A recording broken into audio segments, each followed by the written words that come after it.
En Ituri, 68 prévenus accusés des atrocités dans le territoire de Djougou, dont 55 ont été condamnés par le tribunal militaire de garnison à la servitude pénale à perpétuité pour le viol, torture, pillage, meurtre, mutilation, persécution et terrorisme, y compris les 14 autres malgré leur décès en prison, et 7 ont été acquittés de toutes les charges qui pesaient sur eux. D'après cette instance judiciaire, les condamnés ont 5 jours pour interjeter appel.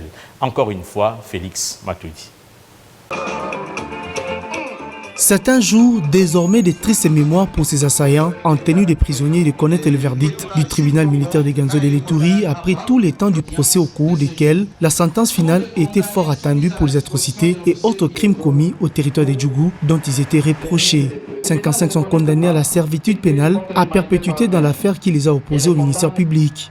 3 autres, dont un militaire FARDC, un policier et un agent de l'Agence nationale des renseignements, ont aussi subi la force de la loi pour avoir participé activement au pillage, viol, torture, persécution, mutilation et terrorisme.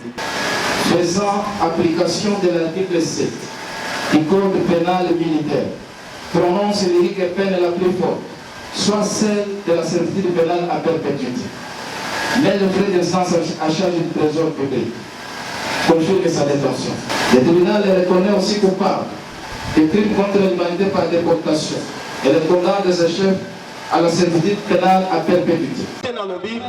Par contre, séance tenante, le capitaine magistrat Lazare Boulaimi a acquitté 7 assaillants qui ont été lavés de toutes les charges qui pesaient sur eux. Comme si cela ne suffisait pas, le tribunal militaire a ordonné la restitution à toutes les victimes, tous les biens pillés, extorqués par ces ex-prévenus et la confiscation d'une bombe et de 10 armes de type AK-47 saisies entre les mains de ces assaillants au profit de l'État congolais. Bon capitaine, l'audience est terminée.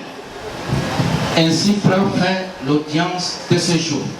Tous les condamnés sont mis à la disposition de l'officier du ministère public pour leur retour à la prison. À noter.